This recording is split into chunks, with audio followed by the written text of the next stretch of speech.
ঠিক আছে। আসসালামু আলাইকুম। আমরা আজকে পদার্থবিজ্ঞান প্রথম পত্রে ভৌত জগৎ ও পরিমাপ নিয়ে আলোচনা করব। পরিমাপ নিয়ে কথা বললে পরিমাপ নিয়ে যখনই কথা বলবো আমাদের প্রথম যে কথাটা নিয়ে আসে সেটা হলো রাশি। রাশি কি জিনিস? রাশি হলো পৃথিবীতে মহাবিশ্বে যা কিছু পরিমাপ করা যায় সবকিছুকে বলা হয় রাশি। রাশি আমাদের দুই প্রকার।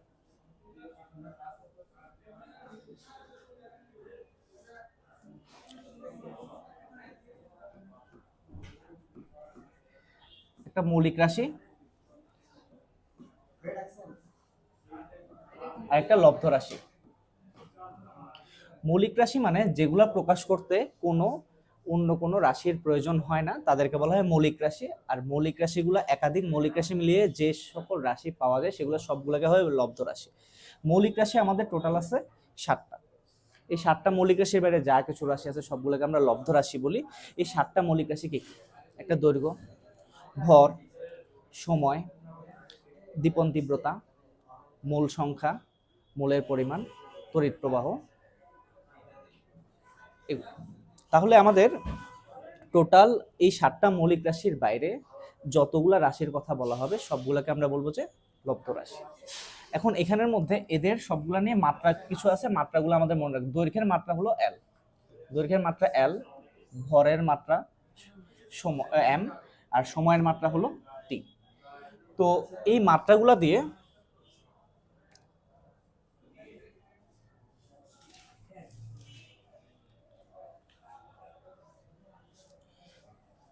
দৈর্ঘ্যের মাত্রা এল, যেটার একক হলো যে মিটার, ভরের মাত্রা এম, যেটাকে আমরা কেজি এককে নির্ণয় করি, আর সময় মাত্রা হলো টি, সেটাকে সেকেন্ড এককে নির্ণয় করি।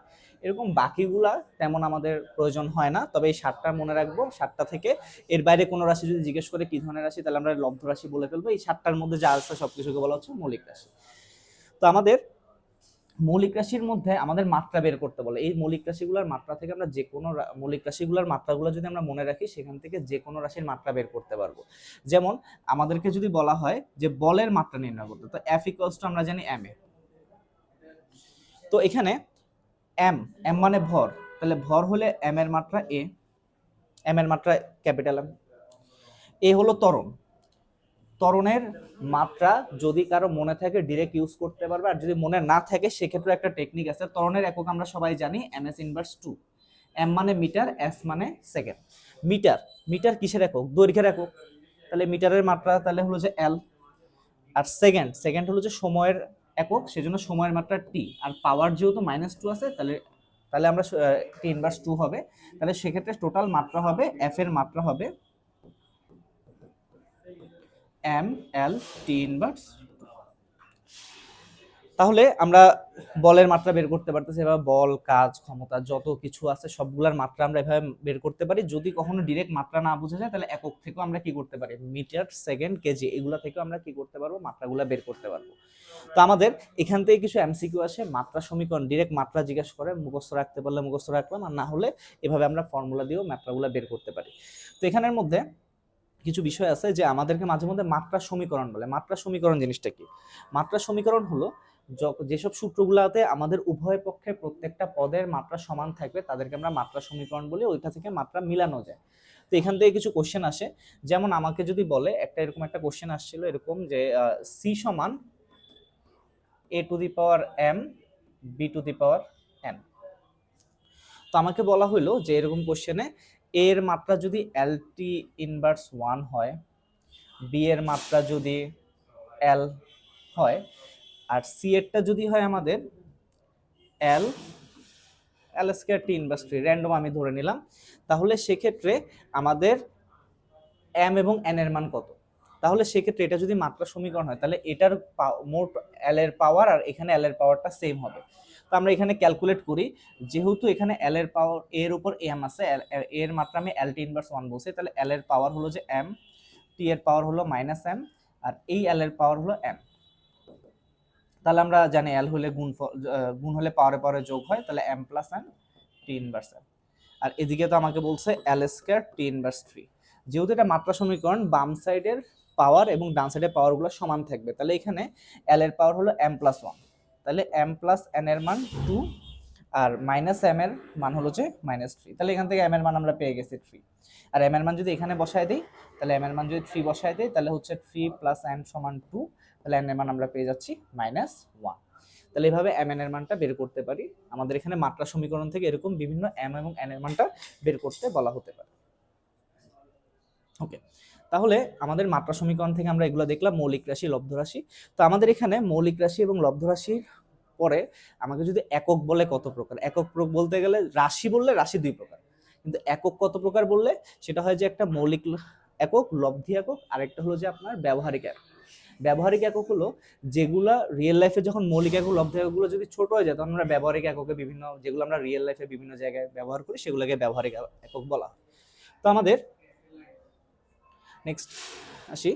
তো আমাদের এখানে কিছু মানে একক নিয়ে কথাবার্তা বলতে হবে। যদি আমরা একক নিয়ে অনেক আগে থেকে করছি, ছোট থেকে পড়ে আসতেছি, তো আমাদের এখানে কিছু এককের মিটারে বা মানে এসআই এককে বা এসআই নিলে সেটার সাথে কত গুণ হবে, উপগুণিতক বা এগুলা জিনিসগুলো জানতে হবে। তো আমরা এখানে এক্সা, পেটা, টেরা, গিগা, মেগা,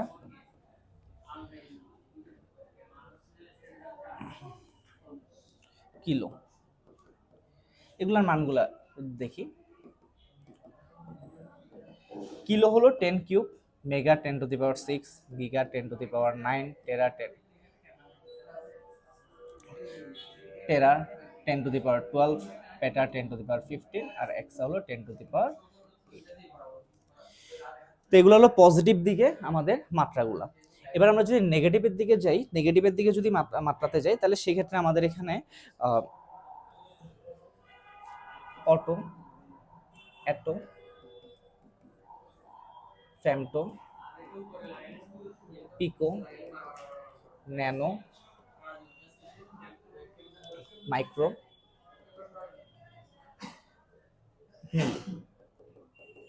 এতটুকু দেখলে হবে। মাঝখানে আমাদের ওই যে কিলোমিটার, হেক্টোমিটার, ছোটবেলায় কিলাইয়া হাকায় যেভাবে করে শিখছে, কিলো, হেক্টো, ডেকা, ওগুলো আমাদের জিনিসগুলো আমরা ট্রান্সফার করতে পারবো। এখানে মিলি 10⁻³ মাইক্রো 10⁻6, ন্যানো 10⁻9, পিকো 10⁻12, ফেমটো 10⁻15, আর অটো 10⁻18। এতটুকু আমাদের মোটামুটি জানলে হবে এককগুলাতে। তো এর বাইরে আমাদের কিছু ট্রান্সফারগুলো জানতে হবে, যেগুলো একটু আনকমন। আমরা মিটার কিউব মানে আয়তন থেকে যদি লিটারে নিতে হয়, সেক্ষেত্রে আয়তন এবং লিটারের অনুরূপগুলো একটু জানবো। 1 মিটার কিউব মানে 1000 লিটার, আর 1 কুইন্টাল যদি হয়, 1 কুইন্টাল সমান 100 কেজি। 1 টন যদি বলা হয়, 1 টন, টনের ক্ষেত্রে একটু ভাগ আছে ইউএসএ বিভিন্ন কিছুতে। তো আমরা কোথাও 1000 কেজি থাকে, কোথাও 1016 কেজি থাকে। তো আমরা যদি অপশন যদি 1016 থাকে, তাহলে আমরা 1016 ইউজ করবো। 1016 না থাকলে 1000 কেজি ইউজ করবো। তো 1016টা আমরা পারফেক্ট হিসেবে ধরে নিব, টার্গেট হিসেবে ধরে নিব। যদি অপশনে 1016 থাকে, তাহলে 1016টা দাগাইতে হবে। তো এগুলো আমাদের বিভিন্ন মান, যেগুলো আমাদেরকে ব্যবহার করতে হবে। তো এগুলো আমাদের মনে রাখতে হবে। এর বাইরে আমরা 1 মিলিয়ন, 1 বিলিয়ন, এগুলা বারবার আসে, এগুলো একটু দেখতে হবে। 1 মিলিয়ন মানে 10 লাখ,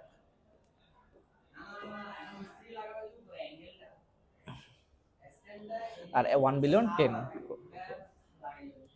10 কোটিকে 1 বিলিয়ন। তাহলে 10 লাখ 1 মিলিয়ন, আর 10 কোটি 1 বিলিয়ন। তাহলে এই যে এককগুলা, একক থেকেও অ্যাডমিশনে নার্সিং এর বিভিন্ন কোশ্চেনে আসছে, বিগত সালের বিভিন্ন কোশ্চেনে। যেমন আমাদের কিছু কোশ্চেন যদি আমরা বলি, এখানে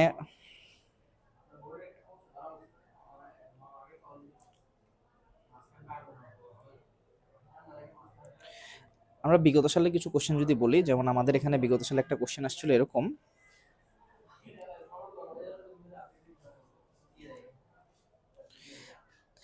1 কিলোমিটার সমান কত মিটার, এটা 1000 মিটার, এগুলো আমরা জানি। 1 কুইন্টাল সমান কত কেজি, 1 মিলিয়ন সমান কত, 10 লক্ষ।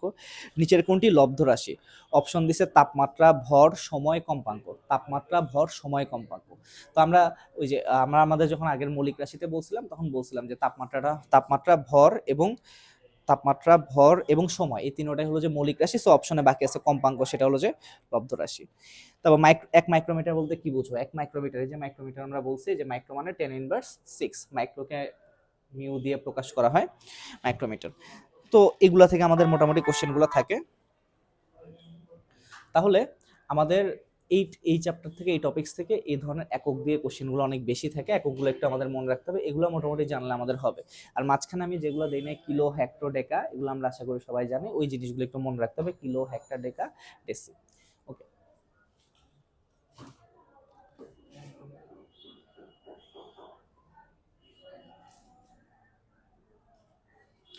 নেক্সটে আমাদের এখানে কিছু কথা ওয়ার্ড ইউজ হয় যেগুলো হলো যে আমাদের বিজ্ঞানে, এগুলো একটু বেসিক জিনিসপত্র, এগুলো নিয়ে আমরা একটু আলোচনা করি।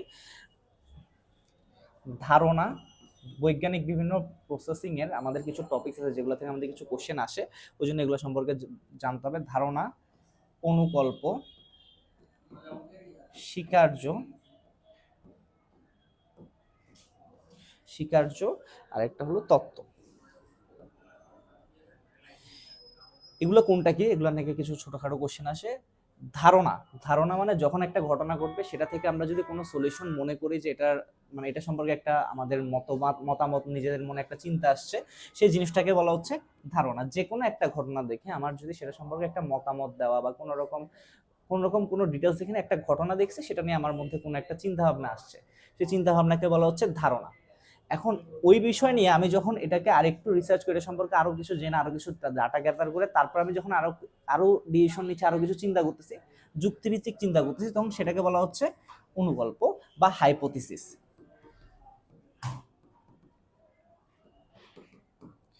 তাহলে ধারণা থেকে অনুকল্পতে যেতে হলে প্রথমে ধারণা মানে শুধু একটা ঘটনার উপর, তার সাথে যদি আমি আরো কিছু ঘটনা ম্যাচ আপ করে যদি ফাইনাল কোনো একটা চিন্তা আরেকটু ব্রড করে, আরেকটু লজিক্যাল ভাবে জিনিসগুলোকে নিয়ে এসে যুক্তিভিত্তিক, সেটাকে বলতেছে অনুকল্প। আর অনুকল্প যদি আমি প্রমাণ করতে পারি তখন সেটা হয়ে যাবে তত্ত্বে রূপান্তর, তাহলে প্রুফড হলে। যদি আমি কোনো আমার অনুকল্প প্রমাণিত হয় তখন সেটাকে আমরা বলি তত্ত্ব। এখন মাঝখানে স্বীকার্য জিনিসটা কি? স্বীকার্য হলো যখন কোনো কিছুকে প্রমাণ করতে গেলে কিছু ডাটা বা কিছু কিছু স্তরকে বা কিছু পয়েন্টকে আমাদেরকে মেনে নিতে হয়। মানে এটা করা ছাড়া এটা করা যাবে না, কিছু জিনিস আমরা প্রমাণ ছাড়া মেনে নেই, এই জিনিসটাকে বলা হচ্ছে স্বীকার্য। তাহলে যদি এটা নিয়ে অনেকগুলো জায়গায় অনেক যে এমসিকিউ আসে যে স্বীকার্য কি, মানে অপশনে থাকে, তাহলে কোনো প্রমাণ ছাড়া যদি যে কোনো কিছু আমরা মেনে নেই যে এটাই হবে প্রমাণ ছাড়াই, এটা মানতেছি, সে ধরনের ঘটনাকে আমরা বলতে স্বীকার্য। আর অনুকল্পকে প্রমাণ করলে সেটাকে বলা হচ্ছে তত্ত্ব। তো এগুলো হলো যে স্বীকার্য, কোনো প্রমাণ ছাড়া যেটা মেনে নেয় সেটা স্বীকার্য, আর প্রমাণ করে নিলে সেটাকে বলা হচ্ছে তত্ত্ব। এই হলো যে আমাদের টপিকসগুলো। তাহলে এগুলা থেকে কিছু এমসিকিউ থাকে, সেজন্য এগুলা বলা। তো আমাদের এরপরে পরিমাপের ক্ষেত্রে নেক্সটে আমাদের যে অংশগুলো আছে সেগুলো হলো যে আমাদের বিভিন্ন ত্রুটি আছে, ত্রুটি, ভার্নিয়ার কনস্ট্যান্ট, ওই জিনিসগুলো নিয়ে আছে। তো আমাদের ত্রুটি নিয়ে যখন বলবো, ত্রুটি আমাদের টোটাল 5 ধরনের। একটা হলো যান্ত্রিক ত্রুটি, তারপর পর্যবেক্ষণজনিত ত্রুটি, এলোমেলো বা নিয়মিত ত্রুটি, পুনরাবৃত্তিক ত্রুটি যেটা পুনরায় বারবার হয়, এবং লঘিষ্ঠ গণন ত্রুটি। একটা একটা করে আমরা ডিসকাস করতেছি। ফার্স্টে আমাদের যদি যান্ত্রিক ত্রুটির কথা বলি, যান্ত্রিক ত্রুটি, তাহলে যান্ত্রিক ত্রুটি হলো যন্ত্রের মধ্যে কাজ করতে যায় যে ত্রুটিগুলো পাওয়া যায়, সেটার আরো কিছু প্রকারভেদ আছে। প্রকারভেদের মধ্যে এখান থেকে যেগুলো আছে, প্রথমটা হলো শূন্য ত্রুটি। যান্ত্রিক ত্রুটির মধ্যে একটা হলো শূন্য ত্রুটি। যান্ত্রিক ত্রুটির একটা পার্ট শূন্য ত্রুটি। পিছট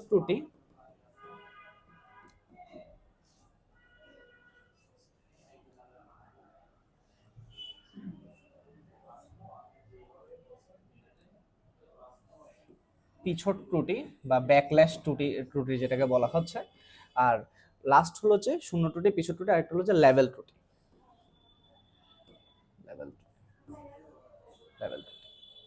তো আমাদের এখানে এগুলো সব তিনটাই হলো যান্ত্রিক ত্রুটির এক্সাম্পল। যান্ত্রিক ত্রুটি,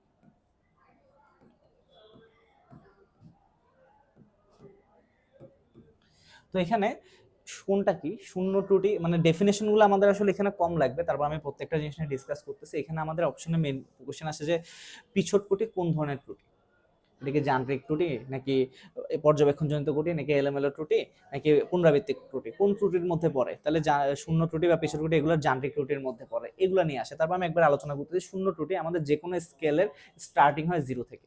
তো স্টার্টিং পয়েন্টগুলো মাঝে মধ্যে মুছে যায় বা স্টার্টিং পয়েন্টগুলো ঠিকমতো কাজ করে, তখন সেটাকে শূন্য ত্রুটি বলা হয়। পিছট ত্রুটি হলো যেগুলো স্ক্রু দিয়ে ইউজ করা হয়, লেভেলিং করা স্ক্রু দিয়ে করা হয়, সেগুলোতে হয় কি মাঝে মধ্যে সামনে একদিকে যতটুকু হয়ে যাওয়ার কারণে একদিকে ঘুরালে এটা যতটুকু না অগ্রসর হয়, অন্যদিকে ঘুরালে তার কম পরিমাণ, সেম পরিমাণ অগ্রসর হয় না, যার কারণে দুনো দিকে একই রকম ডাটা দেখায় না। এই ধরনের ত্রুটিকে আমরা পিছর ত্রুটি বলি। আর লেভেল ত্রুটি বলতে কোনো যেগুলোকে হলো আনুভূমিকের সাথে লেভেলিং করে তারপর করা হয়, যেমন অনুবীক্ষণ যন্ত্র কোনো কিছু দেখার জন্য যখন আমাকে আনুভূমিকের সাথে লেভেলিং করা হয়, তখন লেভেলিং যদি ঠিকমতো করা না হয় তখন সেটাকে আমরা লেভেল ত্রুটি বলা হয়। তাহলে এই দুটো হলো যে তিনটা জিনিস হলো যন্ত্রের সমস্যা, এই জন্য এগুলোকে আমরা বলতেছি যান্ত্রিক ত্রুটি। এরপর আছে পর্যবেক্ষণজনিত ত্রুটি। পর্যবেক্ষণজনিত ত্রুটি মানে যে পর্যবেক্ষণ করবো, ধরো আমি করতেছি, আমার যে যে সমস্যাগুলো হতে পারে এগুলোকে আমরা বলি পর্যবেক্ষণজনিত ত্রুটি। যেমন একটা আছে লম্বন ত্রুটি। লম্বন ত্রুটি মানে আমরা যখন কোনো কিছু রিড করব আমাদের ঠিক 90 ডিগ্রি অ্যাঙ্গেলে লম্ব হবে সেটা দেখতে হবে। যদি অ্যাঙ্গেলে দেখি, যেমন আমি এখানে অনেকগুলো দাগ কাটা আছে, আমি যদি উপর থেকে দেখি সোজা এই দাগটা দেখবো, কিন্তু এদিক থেকে যখন দেখবো তখন সেক্ষেত্রে দেখা যাবে হয়তো আমি সেই দাগটা না দেখে তার পেছন থেকে দেখতেছে। তাহলে যে কোনো রিডিং নেওয়ার সময় সবসময় সে তলের সাথে লম্বভাবে সেটাকে দেখতে হয়। এটা যদি লম্বভাবে না দেখে কোনো অ্যাঙ্গুলার ভাবে দেখা হয় সেটাকে লম্বন ত্রুটি বলে। এই ডেফিনেশনগুলো থেকে মাঝে মাঝে কোশ্চেন করে এটা কি ধরনের ত্রুটি, কোনাগুনিভাবে কোনো কিছু দেখলে এগুলো লম্বন ত্রুটি। তারপর ব্যক্তিগত ত্রুটি আছে, যে যখন একই জিনিস যখন কেউ মাপে কয়েকজন, যেমন একটা দৌড় প্রতিযোগিতায় স্টপ ওয়াচ দিয়ে কেউ মাপতেছে, সবাই যখন স্টপ ওয়াচ শুরু হওয়া মাত্র ক্লিক করছে, কেউ হয়তো একটু শুরুতে করছে, কেউ একটু দেরিতে করছে, যার কারণে সবার রিডিং কখনোই সেম হবে না। এটা হলো ব্যক্তিগত ত্রুটির মধ্যে পড়ে, এগুলো পর্যবেক্ষণজনিত ত্রুটি।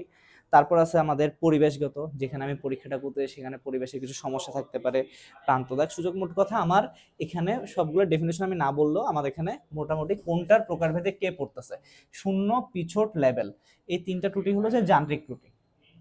এর বাইরে লম্বন ত্রুটি থেকে শুরু করে যেগুলো ত্রুটি আছে এগুলো সবগুলো হলো যে পর্যবেক্ষণজনিত ত্রুটি। এগুলোর প্রকারভেদগুলো আমাদেরকে জানতে হবে, যাতে অপশনে যদি জিজ্ঞেস করে নিচের কোনটি লেভেল ত্রুটিটা কোন ধরনের ত্রুটি, তাহলে সেক্ষেত্রে যান্ত্রিক ত্রুটি অপশন হবে, আনসার হবে। এই ধরনের কোশ্চেন আমাদের এখান থেকে থাকে। তাহলে ত্রুটি নিয়ে এখানে আর তেমন কিছু নাই। তো আমাদের এখানে নেক্সট হলো যে ত্রুটির কিছু ম্যাথ আছে যেগুলো আমরা একটু পরে বলবো, ইররগুলো নিয়ে। তো আমাদের এখানে ভার্নিয়ার কনস্ট্যান্ট বের করার কিছু, যেহেতু এখানে আমরা পরিমাপ নিয়ে কথা বলছি, আমাদের এখানে তিনটা জিনিস নিয়ে করতে হবে। একটা হলো ভার্নিয়ার স্কেল নিয়ে, তারপরে স্ক্রু গজ নিয়ে, এগুলোর ক্যালকুলেশনগুলো নিয়ে, স্পোরোমিটারের যে ক্যালকুলেশনগুলো, এই জিনিসগুলো আমাদেরকে দেখতে হবে। তো ভার্নিয়ার কনস্ট্যান্ট, ভার্নিয়ার স্কেলগুলোতে যখন ভার্নিয়ার কনস্ট্যান্ট ইউজ করতে হয়, কারণ ভার্নিয়ার স্কেলে আমরা যখন কোনো কিছু মাপি তখন সেক্ষেত্রে ভার্নিয়ারে মাপার জন্য আমাদের সূত্র হলো মূল স্কেলের পার্ট প্লাস ভার্নিয়ার স্কেলের পার্ট ইন্টু ভার্নিয়ার কনস্ট্যান্ট। তো এই ফর্মুলা দিয়ে কোনো একটা কিছু দৈর্ঘ্য মাপতে গেলে অবশ্যই আমাকে ভার্নিয়ার কনস্ট্যান্টের মানটা বের করতে হবে। তাহলে এখানে আমাদের ভার্নিয়ার কনস্ট্যান্টটা কিভাবে বের করতে পারি, এটা নিয়ে এমসিকিউ আসে। তো এটা একটু আমরা দেখি। ভার্নিয়ার কনস্ট্যান্টে এটা মানে উপরে হলো মূল স্কেলের ক্ষুদ্রতম এক ভাগের সংখ্যা, এক ভাগের দৈর্ঘ্য, এক ভাগের দৈর্ঘ্য, ক্ষুদ্রতম এক ভাগের দৈর্ঘ্য ডিভাইড বাই ভাগ সংখ্যা, টোটাল ভার্নিয়ার স্কেলে যতগুলো ভাগ সংখ্যা থাকবে তা। যেমন আমাকে যদি বলে একটা স্কেলে মূল স্কেলে পার্টে 1 মিলিমিটার পর্যন্ত ক্ষুদ্রতম ভাগ হলো যে 1 মিলিমিটার, সেখানে টোটাল ভার্নিয়ার স্কেলের দাগ সংখ্যা আছে 20, তাহলে 1 কে 20 দিয়ে ভাগ করলে আমরা ভার্নিয়ার কনস্ট্যান্টটা পেয়ে যাব। এভাবে থাকতে পারে কোশ্চেন। আরেকভাবে থাকতে পারে যদি বলে যে মূল স্কেলের 20 ঘর ভার্নিয়ার স্কেলের 19 ঘরের সমান, মূল স্কেলের 20 ঘর ভার্নিয়ার স্কেলের 19 ঘরের সমান, সরি উল্টা বলছি, এটা হবে মূল স্কেলের 19 ঘর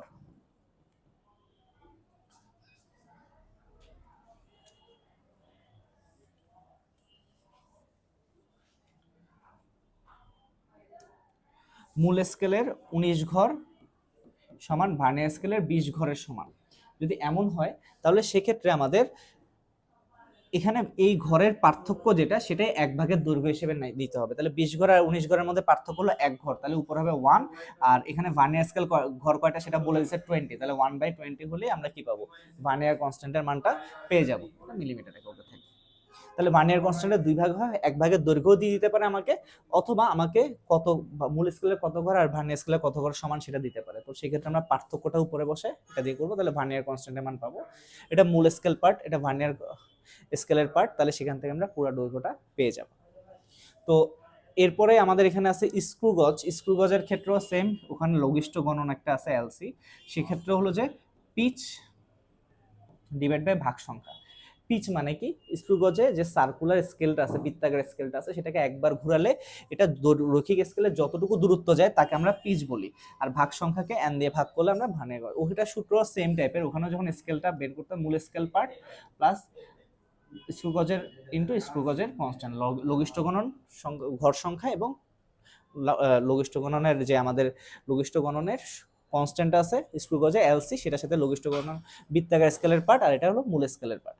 তাহলে এল ইকুয়াল টু মূল স্কেল পার্ট প্লাস বৃত্তাকার স্কেলের পার্ট ইনটু এলসি মানে লঘিষ্ঠ গুণন, লঘিষ্ঠ গণন, এই মানটা আমরা এখানে। তাহলে পিচ কাকে বলে? পিচ হলো যে স্ক্রু গজ বৃত্তাকার স্কেলটাকে একবার ঘুরালে যতটুকু দূরত্ব অতিক্রম করে মূল স্কেলে সেটাকে বলা হচ্ছে পিচ।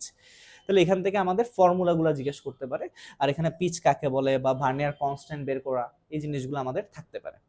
ওকে,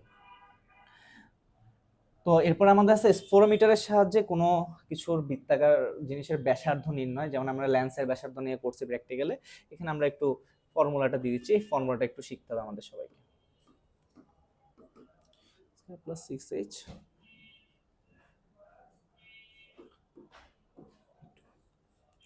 তাহলে এখানে আমাদের স্পোরোমিটারে 3টা লম্বা পা থাকে, স্পোরোমিটারে 3টা পার্ট থাকে, এই 3টা পায়ের মধ্যবর্তী দূরত্ব, গড় দূরত্বকে আমরা ডি বলতেছি। আর ভূমি থেকে এই 3টার উচ্চতা, উপরের উচ্চতাটাকে বলা হচ্ছে এইচ। সেই মানগুলো যদি আমরা নিয়ে বসাই তাহলে সেখান থেকে আমরা লেন্সের বক্রতার ব্যাসার্ধটা বের করতে পারবো। তাহলে এই হলো যে আমাদের স্কেলের বিভিন্ন স্কেলের ক্যালকুলেশনগুলো। তো আমাদের সবচেয়ে শেষ লিস্ট যে জিনিসটা আছে সেটা হলো এখান থেকে আমাদের ইরোর নিয়ে, মানে যেটা আমরা যান্ত্রিক ত্রুটি বলতেছি, সেই ত্রুটিগুলো নিয়ে কিছু ম্যাথমেটিক্যাল টার্ম আসে, সেই ম্যাথগুলো আমরা দেখার চেষ্টা করি। ধরো বলা হলো কোনো কিছু দৈর্ঘ্যের মান 5 প্লাস মাইনাস 0.2, তাহলে 5 হলো যে প্রপার মান আর প্লাস মাইনাস 0.2 মানে এটাই হলো যে ইররের পরিমাণটা, ইররটা বেশিও হতে পারে কমও হতে পারে।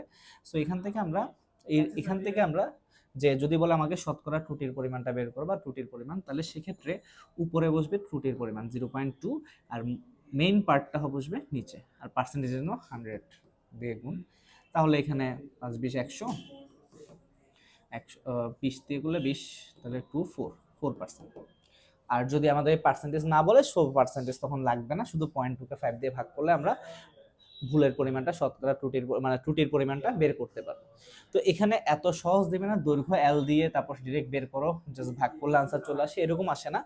আমাদেরকে হয়তো এরকম কোশ্চেন করতে পারে, কোন একটা ঘনকের দৈর্ঘ্য, এটা ঘনক মানে আমরা জানি যার দৈর্ঘ্য প্রস্থ উচ্চতা সব জানি আমরা, তো এখানে দৈর্ঘ্য প্রস্থ উচ্চতা সমান হয়, তাহলে সেক্ষেত্রে এই ঘনকের দৈর্ঘ্য প্রস্থ উচ্চতা তিনটা সমান, এটাই 5 প্লাস মাইনাস 0.2।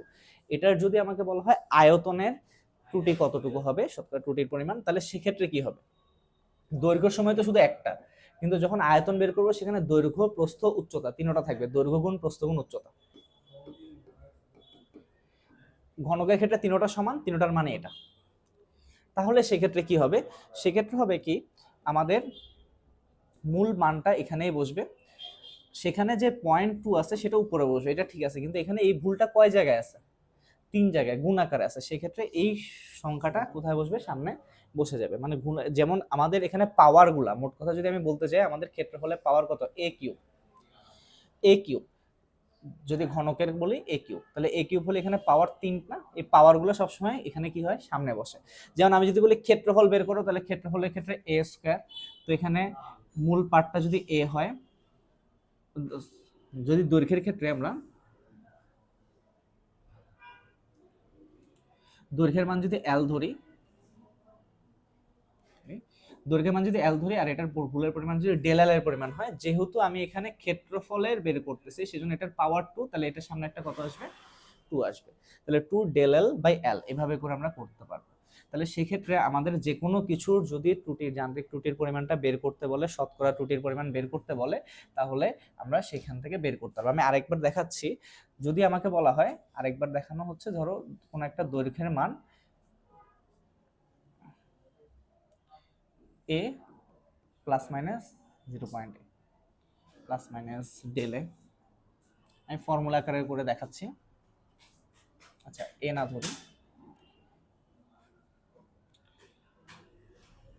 কোনো ঘনকের বাহুর দৈর্ঘ্য এ সমান হলো L plus del L plus minus, L মানে মেইন যেটা প্রধান পার্ট, আর ভুলের পরিমাণটা ত্রুটির পরিমাণটা ডেল এল, তাহলে বাহুর দৈর্ঘ্য। তাহলে আমাকে যদি বলে ক্ষেত্রফলের ত্রুটিটা বের করো, তাহলে সেক্ষেত্রে ক্ষেত্রফল যেহেতু আমরা জানি এ স্কয়ার, তাহলে সেটা ত্রুটিটা হবে এরকম, এল নিচে ডেল এল উপরে, এটা আমাদের ফর্মুলা অনুযায়ী অলওয়েজ হয়।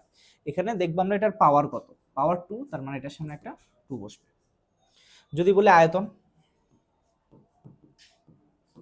তাহলে আয়তনের সূত্রতে a কিউব, তাহলে ডেল এল আর এলটা সেম থাকবে, তার সাথে এই যে পাওয়ারটা সেই পাওয়ারটা কিভাবে গুণ হবে, আর এটা পার্সেন্টেজ হলে 100% দিয়ে গুণ করবো, আর পার্সেন্টেজ না থাকলে 100% দিয়ে গুণ করার দরকার নেই, এটাই আনসার আমাদের হয়ে যায়। তাহলে ত্রুটির পরিমাণটা বের করতে হলে আমরা এভাবে করে করতে পারবো। এখন এখানে তো সবগুলো একটাই রাশি, যদি ভিন্ন ভিন্ন রাশি হয় তাহলে সেক্ষেত্রে আমরা কি করব সেটা একটু দেখাচ্ছি। আমাকে যদি সিলিন্ডারের আয়তনের ক্ষেত্রে বলা হয়, সিলিন্ডার আয়তনের সূত্র পাই আর স্কয়ার এইচ, যেখানে দুইটা রাশি আছে, একটা ব্যাসার্ধ একটা উচ্চতা, এই দুটোটাতে যদি ইরোড থাকে তাহলে সেক্ষেত্রে আমরা কিভাবে এটা ক্যালকুলেট করতে পারবো। তাহলে আমি বলি তো আর এর মানটা হলো যে এরকম, যে R plus minus del R, H এর মানটা এরকম H plus minus del H, এরকম আমাকে কোনো একটা যে কোনো মান দিতে পারে। তো আমরা এখানে ক্ষেত্রে প্রথমে আর এর ত্রুটিটা বের করবো। আর এর ত্রুটিটা হলো ডেল আর বাই আর, আর এইচ এর ত্রুটিটা হলো ডেল এইচ বাই এইচ।